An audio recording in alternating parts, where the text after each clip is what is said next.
Hi, folks. Welcome to Dogs Afield. We're happy to be with today our good friends, Patti and Blaine Carter from Merrymeeting Kennels. As we've said before, they're absolutely at the top of their game. They know bird dogs, especially pointing dogs. They've been training them for years and years and years. And this is our question and answer series, bird dog question and answer series, where we ask a question and Blaine and Patti answer it. So let's get going. Male or female? Do you have a choice? Is there a favorite? Is one easier to train? Tell me your thoughts. Well, I think, Paul, if you ask that to breeders around the country, trainers or hunters around the country, you'd get a million different answers. Well, two different answers, male or female. Personally, I have females, and Blaine too, and we have had males in the kennel, but where we are a kennel that has litters every occasionally, if we had our own male, it wouldn't look right if we kept going out to another male, and we can't use our own male consistently. So we have historically bred, our breeding program is the best of the best. And we we just research the males around us that are going to complement what we have or accent a certain trait that we need to accent, and then we'll use the males. So I would say personally, females. Hunting, well, we can get into, I'm talking the breeding part of it, and Blaine can add to that, then we'll get into the hunting part of it. All right. Yeah. How about the training part? Well, I think we have to look at genetics a little bit in regards to a female. I think one of the age-old thing is you hear people talk about alpha dogs, for instance. Well, males test their job. I mean, if you look at a male, if they were in a pack environment, they have to test the leader. And I think what happens with some of these dogs, especially dogs that are driven, I mean dogs that got strong desire males that come out of pretty hot breeding, might have a tendency to be harder to train only because they're going to test you. You know, they're alpha subordinates, and the more alpha they are, the more testy they get. When they get into that teen period, they can be very difficult. They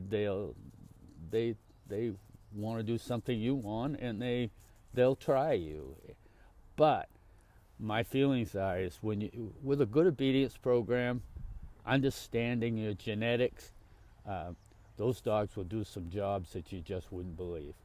They are so strong of they're not afraid of much. You know what I mean? They don't get cover shy. Their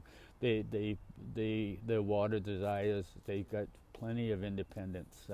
They just don't seem to have the sensitivities that the females may have. But the trainability sometimes can be more difficult. So, how about around the house? I mean, so we're talking about hunting and training, but around the house, do you find one easier to have around the house? Oh, historically, probably 15 years ago, we had our little pack of animals. We probably had 5 or 6 females, and all of a sudden, one female had a litter. The younger female decided she wanted to check it out, and stick her nose in, and the mom came out and yelled at that dog. And I don't know if that changed the pecking order. Our older dog, Aspen, which was our first German dog, had passed away. So there probably was an influx of who's in charge here, and the female with the puppies decided she was in charge because she had to protect her. So I think it triggered the brain of the second dog, which was my Raven. And probably a month later, maybe after the puppies left, I started seeing little squabbles and that. And I said, boy, if they have the big one, I don't want to be alone by myself. And fortunately, I was alone by myself. And, it wasn't pretty. And it was not like the lot of noise and it's all done, no harm done. But these two were going to take it out. So it wasn't good. So I think if you can live and set, I became the leader of my pack. And that I thought for a while that I was going to have to say goodbye to one of the two, but I became the bitch in the pack. So I ran, and I really had to like control her severely. Everything I ran. I dictated everything. I owned everything, and they came out of it. Never in my gut did I 100% trust them. But and I think that's an important part. You can't ever 100% trust them. And it was amazing to see they develop a tolerance. They had a defense reflex. They would either leave or go someplace. They had somewhere in the house that when the conflict started, one or the other they went to their safe zones, because she's now dominant and she wasn't going to tolerate it. So rather than get into it, they divided. And talking about male versus females, you get that with males. Sometimes male on male, especially intact males, can be difficult with one another, and especially if you're in a female environment where someone might be getting hot, they're coming into heat, then all of a sudden these guys start feeling their oats, and they can be a problem. And if you have flowers, they have an endless urine system.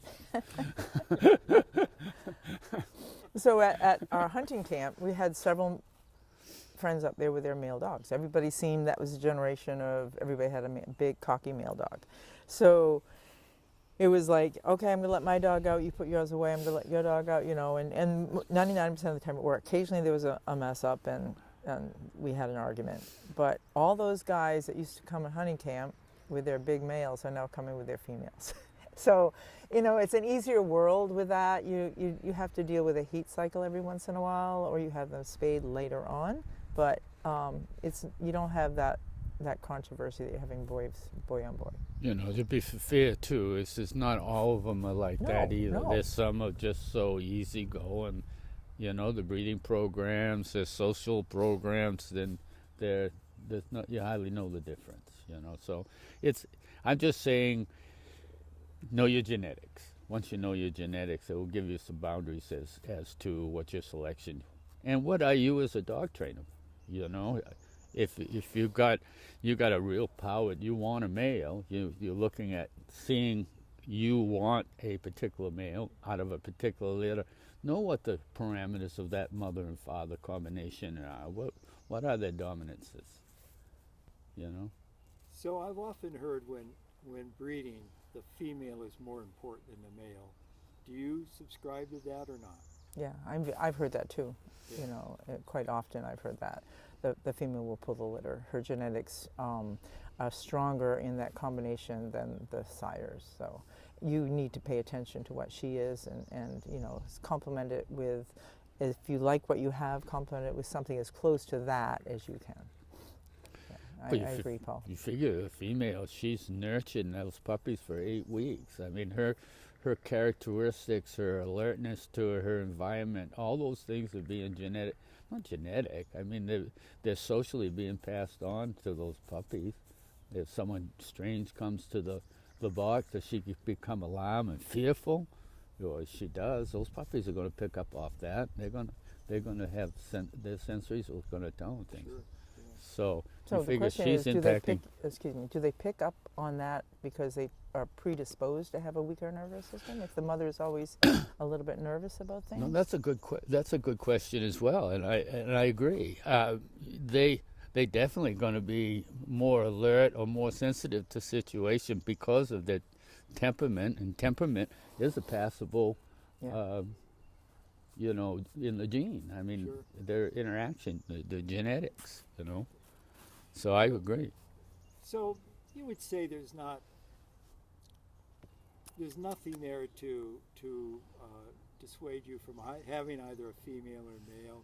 A lot of it is training and the guidance and development you have with your dog. But they're both great. Yeah. I think you make a choice with what you want. Yeah. And that's, I would never dissuade someone from choosing a male or a female. And I have to be honest, what I've been discussing, they're possibilities. They're not. It's not every dog is going to be that way. That's ridiculous to say that. Yeah. Good. Well, thank you very much. You're welcome. That's a good topic.